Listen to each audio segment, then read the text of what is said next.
Last year's defending two-wheel drive modified buggy champion, still in the first round TQ with a really good run. Yeah, run was good. You know, Dakota had me on speed a little bit, but he was pushing really hard, and you know that's not quite my style. I need to get a little bit of speed, but I was happy. I was happy just to take a 2, you know. And then he crashed on last lap, and I'll take a 0 any day. So yeah, really happy. Had a good run. Had like 4 really good saves that I was pretty happy about. One on like second lap before the triple, just hit the curb, went on 2 wheels, and that's Dakota kind of pulled away from me on that. And then he was really pushing hard, so I was trying to get some good laps, and then bicycled again into the straightaway, and then in that center chicane, got really close to crashing in there. I'm just like, man, just chill out, relax a little bit, take a second. A 2 is good, just, you know, just relax. And then I got in a good groove after that. And I don't really know how Dakota crashed, if he crashed on his own or if traffic or whatever, but yeah, he had something happen on the last lap. And yeah, I'm happy. It seemed like that was the balance, especially here in round 1, is that you're pushing to get good laps in, but as you said, when you're pushing that hard, especially on this track, it's really easy to get out of shape. Oh yeah, you know, there's definitely certain spots where you can push hard and spots where you can't. So, you know, I was trying to push it in the sweepers and catch Dakota, and then it was kind of, I got really close to crashing a couple times, and then I just decided, okay, I need to push where you can, you know, focus on my line on the uphill. You can really give up time there. So I was trying to just be real precise up there, and then, you know, just short little bursts here and there, but then just, you know, back it down in the corners just a little bit just to be safe, and it worked out. And you won last year from the second spot on the grid. We saw Naoto Matsukura just lit the track up in qualifying, but you seem to have a handle on things once we got into heads-up racing. But, you know, with the first round start here, you got a chance to start up front. Yeah, you know, it's just, you know, last year I felt really good. Me and him were really close fighting for TQ.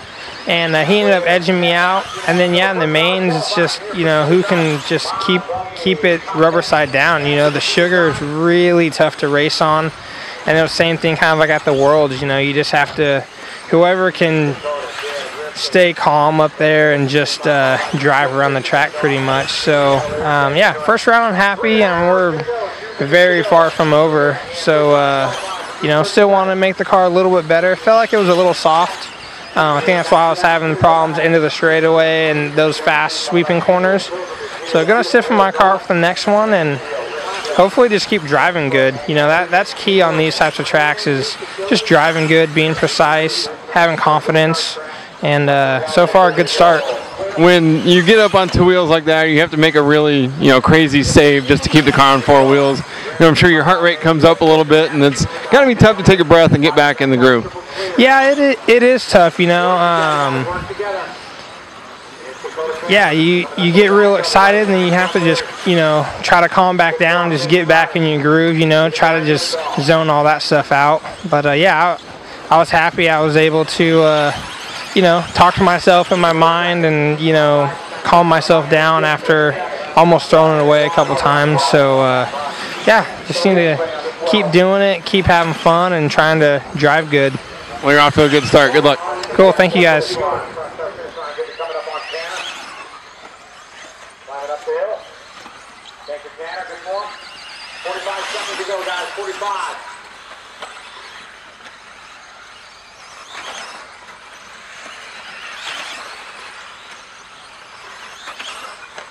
seconds to go, guys. 30 to go.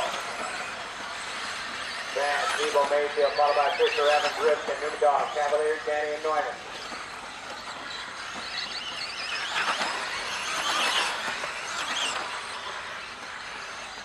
Kansas, a short break after this, guys. Do a little track work. Ricky, you ready? About 15 seconds to go, drivers. Keep going when you hit the toes. Keep going, everybody. Keep going, keep going, keep going, guys. Keep going. Everybody's still running.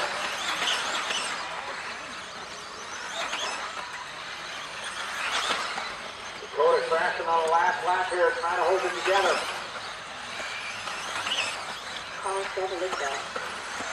Keep going, guys. Keep going. It's going to be a close finish now after that wreck.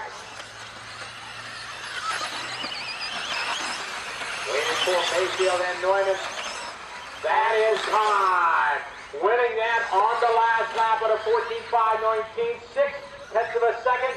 Jared Tebo. Good luck, drivers. 37. Go 3.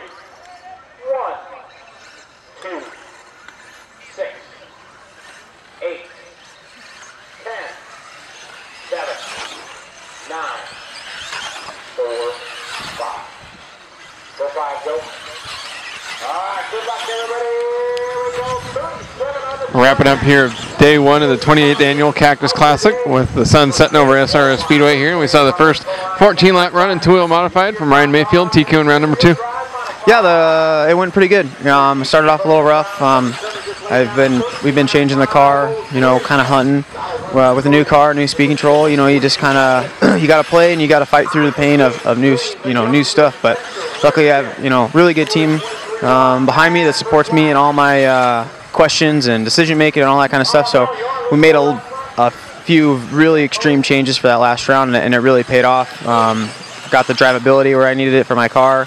Kept the lap times, but gained a lot of stability, and it was nice to finish the day off with a solid run. I heard you talking to Sean Cochran, one of the engineers here, and then also Brent Tilke, the team manager. You were saying that for the first couple of minutes, the car was so different that you were really just feeling out what you could do.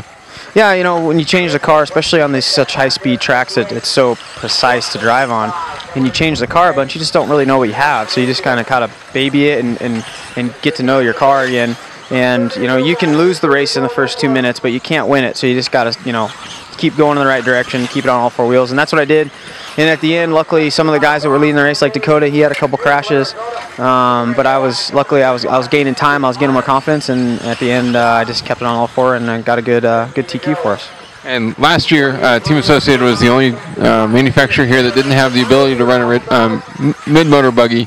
The first time we saw the sugar track, and everyone went to mid-motor. So, as you're saying, this is the first time you guys are here, not only with the B5M, but really this is the first time that you raced Cactus with a mid-motor vehicle. Yeah, I didn't get to come, normally before the Cactus I do some running here. I kind of take advantage of the hometown race. But this year I didn't really do that. We've been doing a lot of gas testing because this year we have 2 new 2-wheel drives, a new A-scale buggy. I changed engine manufacturers. I have a new speed control. I have a lot of new things on my plate that I have to get to know, and so I haven't been able to put a lot of time into certain things. But yeah, with the B5M, I knew we were going to be close coming in, so I wasn't super concerned, but there was a few things that we didn't really know about the car that we found out today, and luckily that's why these companies send the engineers here. So when drivers like me that are dumb, but we go, hey, that looks weird, what's going on there, and then they can tell us, and that's kind of what happened for that second round. We figured some things out, and it made a big difference on all our cars. Is it tough? We hear from the racers all day today that, especially with the track being so edgy, the cars are really difficult to drive when there's this much grip and the track's rough. Everyone talks about confidence and, being confident and knowing what their car's going to do when they turn the corner. And you've been talking about, you've got so many new pieces of equipment for 2014. Does that make it harder to go into, walking up on the driver's stand?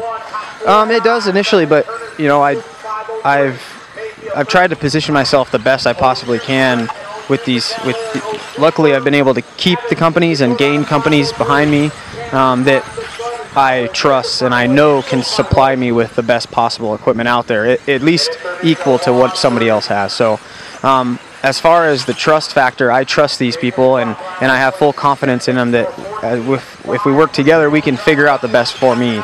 but I just have to make sure I trust in myself that I can still drive these cars fast and can be the fastest guy on any given day. And that's the tough learning curve with new cars. You just got to keep your confidence in yourself and trust that somebody else can get you to where you need to be. And we talked to you after one of your runs earlier in round number 2. You said you guys were watching the track temperature a lot to make changes to the car. And for that last round of Modified Buggy, this is the coldest that we've run all day. So you've got a new car, you're making a bunch of changes to it, and on top of that, the track's colder than what you've seen all day. It's really just a matter then of making an educated guess.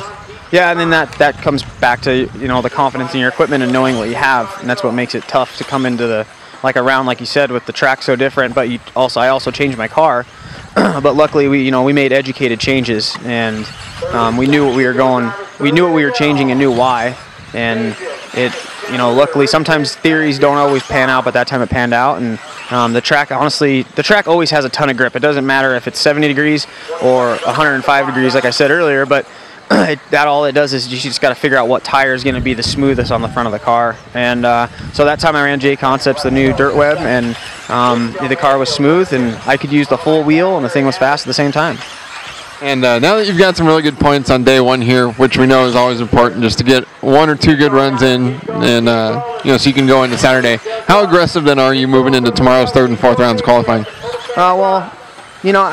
I try not to say I'm going to be aggressive about anything because I already drive aggressive. So, I just want to go in and do the same thing. Like I said, just get through the first few minutes of each race and see how it pans out. And the track, if you can start up in the top 3 and the main events, you're going to have, honestly, anybody is going to have a chance at winning because the track is fast and it has a lot of grip, and it's going to create, with nervousness comes mistakes, and then you add in all this grip.